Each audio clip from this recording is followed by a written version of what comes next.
Démission du gérant de ses biens, conflit sur les bénéfices des ventes de disques, imbroglio entre les justices françaises et américaines. Après l'audience de ce mardi, la succession d'Hallyday est loin d'être tranchée. Ça ressemble à une série, avec ses rebondissements, ses surprises, ses fausses pistes. Il se passe toujours quelque chose dans l'affaire Hallyday. En attendant de se pencher en détail sur la succession de Johnny Hallyday le 29 mars prochain, la justice étudiait ce mardi matin le patrimoine artistique de la star. Il s'agissait de parler de disques, de musique et de gros sous. Laura Smith et David Hallyday, les deux grands-enfants du chanteur disparu le 5 décembre dernier, ont engagé une procédure en référé pour réclamer le gel des redevances sur les ventes de disques du rocker. C'est-à-dire le pourcentage touché par Johnny sur chaque album acheté dans le commerce. Une somme potentiellement colossale qui pourrait atteindre plus de 2 millions d'euros uniquement sur son ultime album Mon pays c'est l'amour, sorti le 19 octobre et déjà vendu à 1 million d'exemplaires. Des bénéfices non bloqués par la justice française et donc susceptibles de ne revenir qu'à Laetitia Hallyday, seule héritière de Johnny selon son testament américain. Un risque que ne veulent pas prendre les enfants de l'artiste. D'où cette nouvelle audience ce mardi devant le tribunal de grande instance de Paris. Le gérant du patrimoine démissionne. Première surprise dès le début des débats, Bank of America désigné il y a 6 mois pour gérer les biens de Johnny Hallyday aux États-Unis a jeté l'éponge.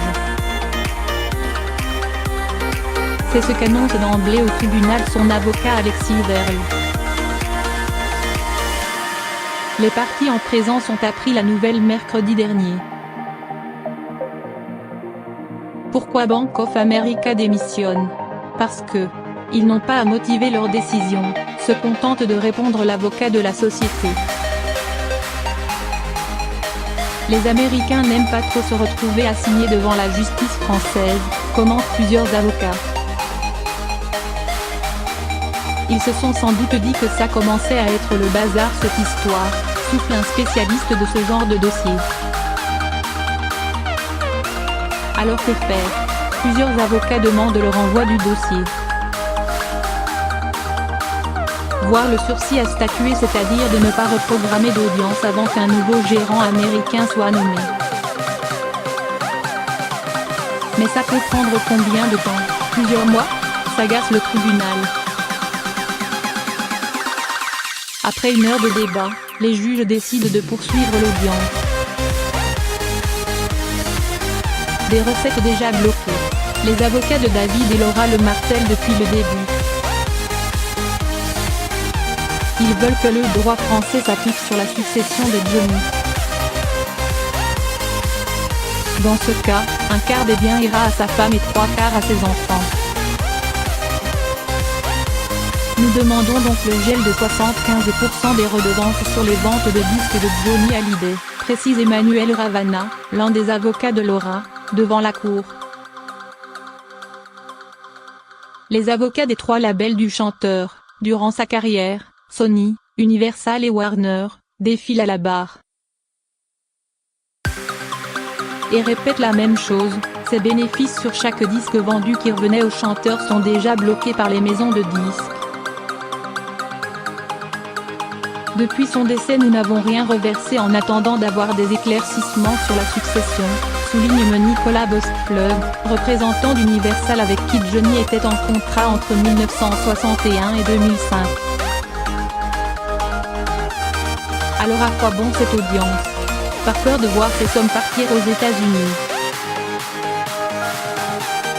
Depuis le 12 juillet, le trust réclame ses redevances, souligne Ravana qui défend Laura Smith. La justice américaine doit se prononcer sur la question le 22 janvier.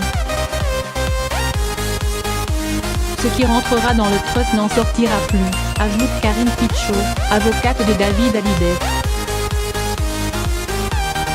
Un coffre-fort impossible à rouvrir une fois fermé, à entendre le clan des grands-enfants de Johnny.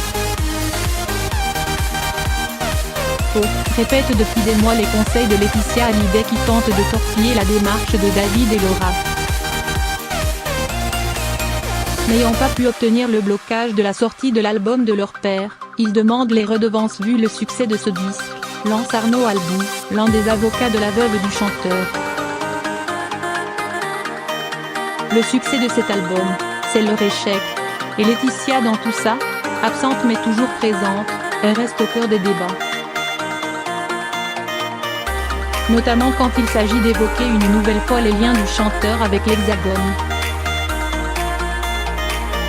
Emmanuel Ravana ne se prive pas de citer les propos de Laetitia dans Le Point, « Lorsque j'ai épousé Johnny, j'ai épousé le France, la Tour Eiffel ». Sa consoeur Karine Pichot en profite pour s'arrêter sur les revenus actuels de l'épouse de la star. Elle bénéficie de la moitié du patrimoine, de plusieurs donations de plusieurs dizaines de millions d'euros faites par Johnny Hallyday. C'est un patrimoine personnel très conséquent.